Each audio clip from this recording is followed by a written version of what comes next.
आज विधान परिषदेसाठी अर्ज भरण्याची शेवटची तारीख आहे, शेवटची मुहूर्त आहे आणि आज आम्ही महायुतीतर्फे भारतीय जनता पक्षाचे नंदुभाऊ महाजन याचा उमेदवार अर्ज तर थोड्याच वेळामध्ये आम्ही भरायला चाललेलो आहोत. सर्व जिल्हाभरातून मतदार जे आहेत, विशेष करून नगरसेवक आहेत, नगराध्यक्ष आहेत, महापौर आहेत, सगळे आमदार आहेत, महायुतीचे सर्व लोकप्रतिनिधी या ठिकाणी आलेले आहेत. जळगाव जिल्ह्यामध्ये मतदान जर पाहिलं तर 630 आहे, त्यापैकी जो 500च्या वर मतदान, 525च्या वर मतदान हे आमचंच आहे, महायुतीचं या ठिकाणी आहे. त्यामुळे विजय हा निश्चित आहे. फक्त आम्हाला बघायचं आहे की महाराष्ट्रामध्ये, राज्यामध्ये सर्वाधिक मताने जळगावची जागा कशी निवडून येईल यासाठी आम्हाला आता प्रयत्न करायचा आहे. त्यासाठी आमचा आता प्रयत्न चाललेला आहे आणि मला खात्री आहे की यावेळेला नंदू महाजन हे बहुमताने, मोठ्या संख्येने या ठिकाणी निवडून येतील. जळगावच्या जागेसाठी शिवसेनेने मोठा आग्रह धरलेला होता. शिवसेनेचा आग्रह या ठिकाणी मला असं वाटतं की आग्रह सगळीकडे सगळ्यांचा होता. आपण दररोज तुम्हीच दाखवत होता. 17च्या 17 ठिकाणी मग शिवसेना मागत होती, अनेक ठिकाणी राष्ट्रवादी काँग्रेसही मागत होती, अजितदादा गटाची आम्ही मागत होतो, पण शेवटी तडजोड झाली.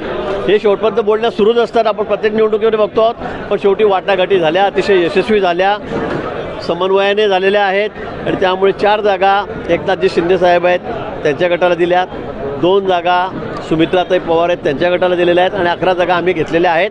आता या सगळ्या विषयावर पडदा पडलेला आहे, पण आम्ही सगळेजण मिळून एकत्रितपणे या जागा आता निवडून आणू. विरोधकांना खातंसुद्धा उघडता येणार नाही.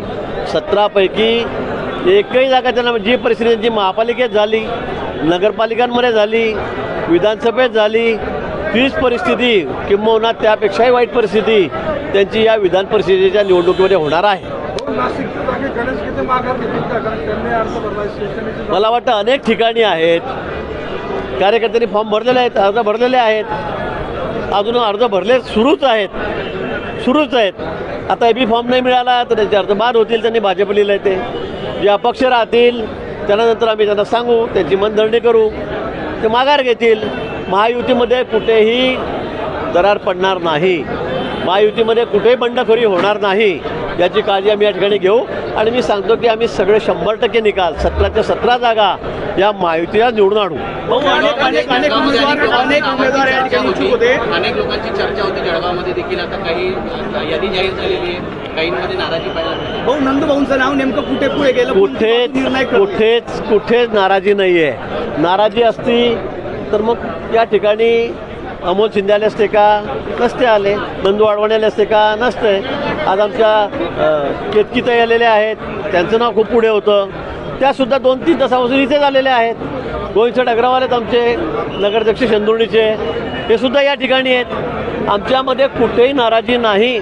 तुम्हाला कोणी बोललं का? नाही.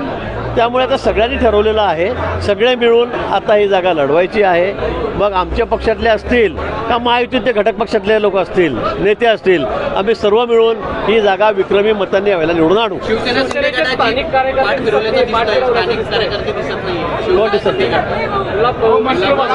आता गुलाबभाऊ मुंबईत आहेत, आपल्याला कल्पना आहे.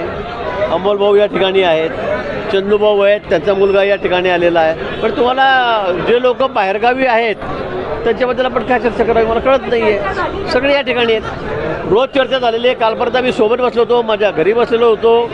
गुलाबभाऊची आज सकाळी झाली, आत्ता एका तासापूर्वी चर्चा झाली, त्यामुळे मला मुंबईला थांबावं लागलं, म्हणून मी इथे आहे. आणि त्यांचे नेते वेगवेगळ्या ठिकाणी फॉर्म भरायला गेलेले आहेत. आता मलाही नाशिकला जायचं आहे, मलाही नाशिकला, पण मी थोडे प्रायोरिटी जळगावला दिली की मला ते म्हणजे काही गरज नाही, ते तुम्ही तिकडेच या. पण मी इथे आता फॉर्म भरला, आता इथून मी नाशिकला चाललेलो आहे. त्यामुळे काही जण या ठिकाणी येऊ शकले नाही. अनिल दादा आहेत, आमच्या वहिनी या ठिकाणी आलेल्या आहेत, गुलाबरावजी देवकर या ठिकाणी आहेत, सगळे या ठिकाणी आहेत.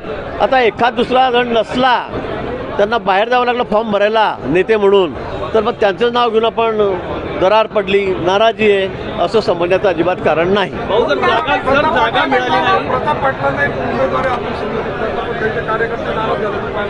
आता मी तुम्हाला तेच सांगतोय की आता जागेचं वाटप झालेलं आहे. 4 जागा शिवसेनेला मिळाल्या, त्यात त्यांनी त्या 4 जागा मागून घेतलेल्या होत्या, आधीच मागितलेल्या होत्या. आता त्यांची जागा नाशिकची आहे. मी त्यावेळेलाही म्हटलं होतं की नाशिक तुम्ही आम्हाला देत असाल तर जळगाव आम्ही तुम्हाला देऊ. पण ते त्यांच्याकडून होऊ शकलं नाही. त्यांना एकनाथजींनी संमती दिली नाही. त्यामुळे मग ही जागा आम्हाला सोडता आली नाही. संख्येचं गणित त्याच्यामध्ये होतं आणि म्हणून मग आता ही जागा भाजपच्या वाटेला आलेली आहे. आम्ही एकत्रितपणे सगळेजण मिळून काम करू आणि पुन्हा सांगेल की महाराष्ट्रामध्ये सर्वाधिक मतांनी आमची जागा निवडून आलेली असेल. लाडक्या बहिणी आपण करण्यात आले.